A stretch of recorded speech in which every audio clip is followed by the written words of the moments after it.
नमस्कार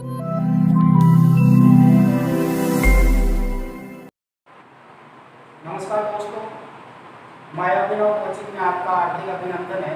मैं दिनेश गुजर आज आपके बीच में राजस्थान के इतिहास की दूसरी क्लास लेकर आया हूँ। अपन ने पहली क्लास पढ़ ली थी, चौहान वंश का चल रहा है। अपने चौहान वंश में मैंने पहली क्लास आपको बताई थी कि चौहान वंश की स्थापना करने वाला है वासुदेव चौहान। 551 ईस्वी में इस वासुदेव चौहान ने चौहान वंश की स्थापना की थी सामर झील यशपाल लक्ष्य के आसपास।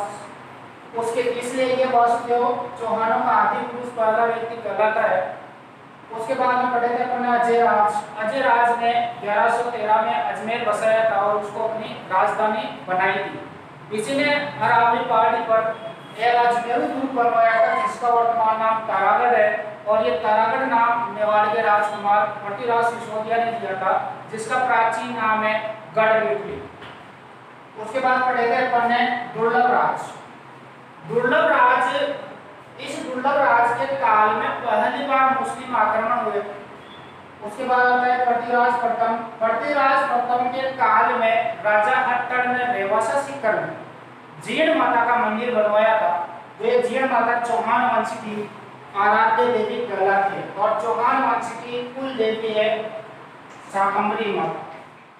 1133 में शासक बनता है अर्णोराज। इस अर्णोराज को अन्ना जी के नाम से भी जाना जाता है। चौहानों का 1133 में शासक बना अर्णोराज या अन्ना जी।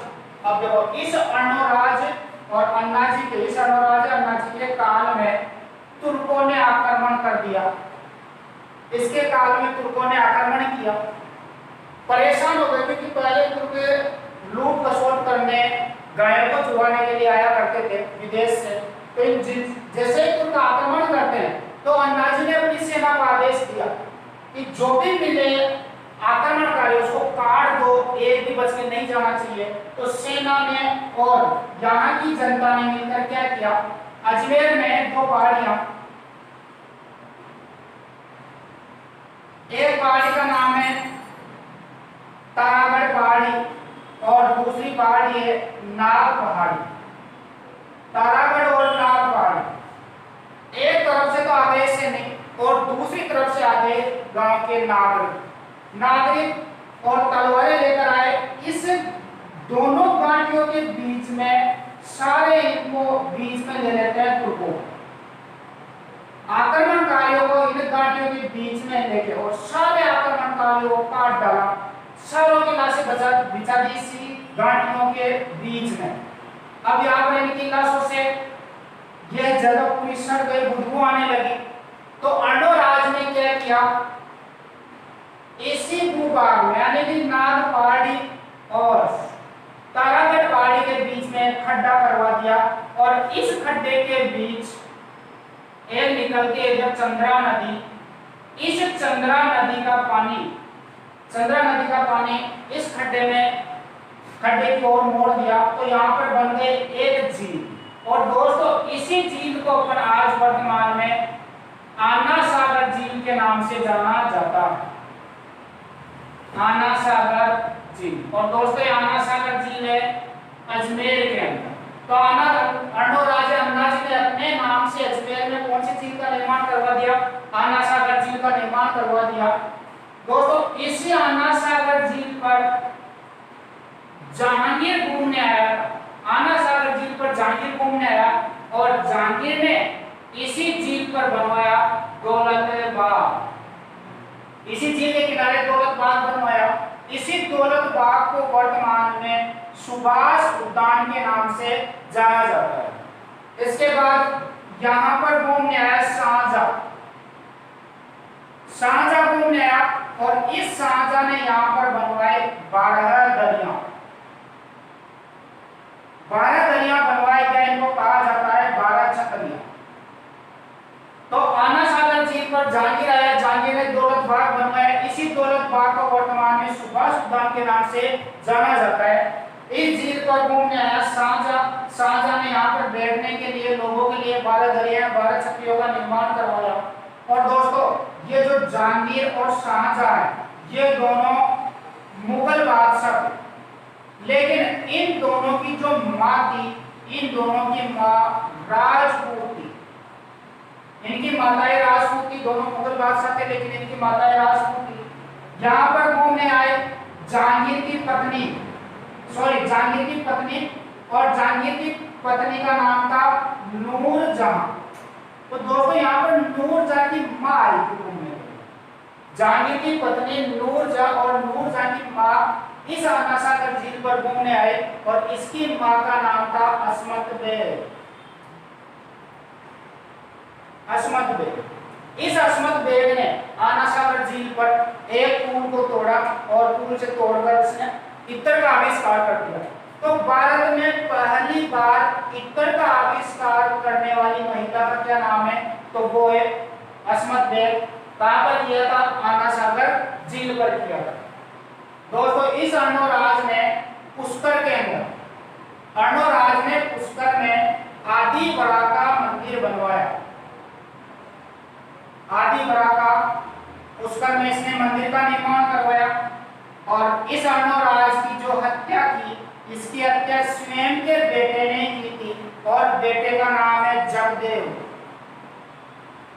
अपने पिता की हत्या करने वाला है जगदेव। दोस्तों इसलिए इस जगदेव को पितरहंता शासक के नाम से जाना जाता है। पितरहंता यानी कि पिता की हत्या करने वाला। तो देखिए दोस्तों 1133 में अजमेर का अर्णोराजा अन्नाजी शासक बनता है। अर्णोराजा अन्नाजी के काल में किसने आक्रमण किया? तुर्कों ने आक्रमण किया।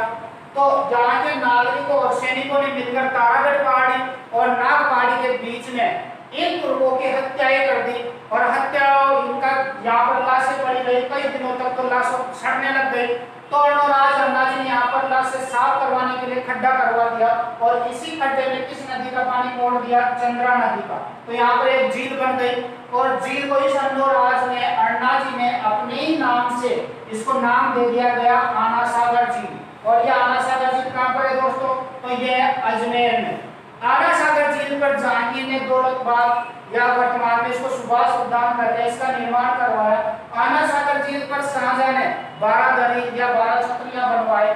आना सागर झील पर जहांगीर की पत्नी नूरजहां की मां घूमने आई थी जिसका नाम था अस्मत बेग। और इसी अस्मत बेग ने भारत में पहली बार इत्र का प्रयोग किया इस झील के किनारे, आना सागर झील के किनारे।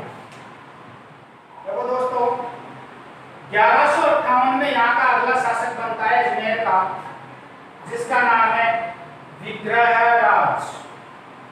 विग्रहराज चतुर्थ के नाम से जाना जाता है और दोस्तों इसको बिसलदेव के नाम से भी जाना जाता है। विग्रहराज चतुर्थ या बिसलदेव। तो चौहान वंशों का यानी कि चौहानों का अगला शासक 1158 में जो बना उसका नाम है विग्रहराज चतुर्थ या बिसलदेव। दोस्तों यह विग्रहराज चतुर्थ या बिसलदेव ये स्वयं कवि था। ये स्वयं कवि था और इस स्वयं ने उपाधियां धारण की। बिसलदेव स्वयं कवि था, स्वयं ने उपाधियां धारण की। पहली उपाधि का नाम है कवि बांधव, कवि बांधव। दूसरी उपाधि कंठाभरण। स्वयं विद्वान था और स्वयं ने कितनी उपाधियां धारण की? 2। पहले का नाम कवि बांधव, दूसरी कंठाभरण। दोस्तों ये स्वयं विद्वान था, ये स्वयं विद्वान था और स्वयं ने लिखा एक नाटक और इस नाटक का नाम है हरिकेली। स्वयं विद्वान था, स्वयं ने एक नाटक लिखा जिसका नाम है हरिकेली। इस नाटक हरिकेली को पढ़कर एक इतिहासकार है जिसका नाम है कीलहॉर्न। कीलहॉर्न। इस कीलहॉर्न ने कहा कि ये बंदा तो कालिदास की ओर कर सकता है। तो किस इतिहासकार ने विग्रहराज चतुर्थ के बारे में कहा कि कालिदास की ओर कर सकता है? तो वो कहने वाला कौन है? कीलहॉर्न। किसको पढ़कर? हरिकेली नाटक को पढ़कर। दोस्तों ये स्वयं विद्वान था और स्वयं विद्वानों का आश्रय करता था। इसके दरबार में 2 विद्वान रहा करते थे। स्वयं विद्वान था, स्वयं विद्वानों का आश्रय दाता था। दरबार के अंदर 2 विद्वान रहते थे। पहले का नाम है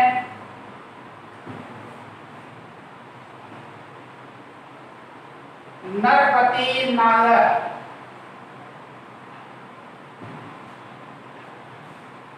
नरपति नालर। और दूसरे का नाम है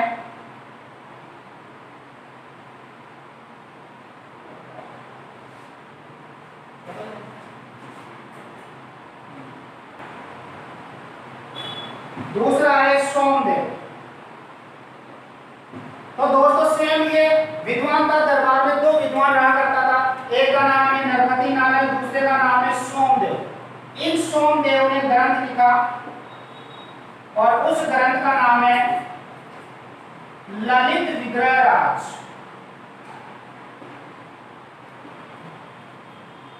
और नरपति नालर ने एक ग्रंथ लिखा जिसका नाम है विसल देव रासो, विसल देव रासो। तो देखो दोस्तों याद करने के लिए सेम विद्वान का दरबार में दो विद्वान रहते थे, नरपति नालर। नरपति नालर ने ग्रंथ लिखा विसल देव रासो, यानी कि नरपति नाले, नाले का नाले, विसलपुर में नाले। तो विसल देव रासो किसने लिखा? नरपति नालर ने।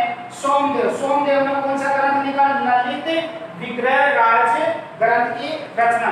तो याद रखना दरबार में दो विद्वान रहते थे, एक का नाम है नरपति नालर, दूसरे का नाम सोमदेव। नरपति नालर ने ग्रंथ लिखा विश्वदेव रासो और सोमदेव ने ग्रंथ लिखा ललित विग्रह राज। विद्वान था, स्वयं ने नाटक लिखे कई, और ये स्वयं विद्वान के साथ साथ ये स्वयं विजेता भी था। इसने दिल्ली के तोमरों को पराजित किया, दिल्ली के तोमरों को पराजित करके अपना साम्राज्य अजमेर से, अपना साम्राज्य अजमेर से दिल्ली तक फैलाया।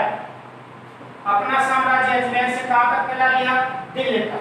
विद्वान के साथ साथ स्वयं विजेता था, इसने दिल्ली के तोमरों को पराजित करके अपना साम्राज्य अजमेर से दिल्ली तक फैला लिया।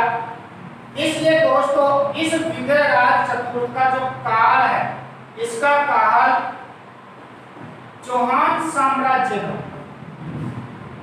इसका काल चौहान साम्राज्य का स्वर्ण काल कहलाता है। स्वर्ण काल या फिर इसको कहते हैं क्लासिक युग, स्वर्ण काल या क्लासिक युग कहलाता है। तो दोस्तों किस चौहान राजा का काल चौहान साम्राज्य का स्वर्ण काल या क्लासिक युग कहलाता है? तो वो आ जाएगा विग्रहराज चतुर्थ या फिर विशलदेव। दोस्तों ये स्वयं विजेता था और विजेता के साथ साथ ये स्वयं निर्माता भी था। इसने बहुत सारे निर्माण करवाए। इसने दोस्तों विशलपुर सागर बनाया, विशलपुर सागर का निर्माण करवाया। ये जो विशलपुर सागर है ये वर्तमान में टोंक में है, और इसने अपने ही नाम से एक विशलपुर नगर का निर्माण भी करवाया, विशलपुर नगर बसा। तो दोस्तों इसने विशलपुर सागर बनवाया, वर्तमान टोंक में इसने विशलपुर नगर का निर्माण करवाया, ये भी वर्तमान टोंक के अंदर है। दोस्तों इसी विग्रहराज चतुर्थ ने संस्कृत पाठशाला बनवाई, संस्कृत पाठशाला का निर्माण करवाया। और ये संस्कृत पाठशाला कहां पर बनवाई? अजमेर में। तो दोस्तों विग्रहराज चतुर्थ ने संस्कृत पाठशाला बनवाई अजमेर में। इस संस्कृत पाठशाला को दोस्तों तोड़ दिया था कुतुबुद्दीन ऐबक ने, कुतुबुद्दीन ऐबक ने। तो संस्कृत पाठशाला का निर्माण करवाने वाला कौन है? विग्रहराज चतुर्थ।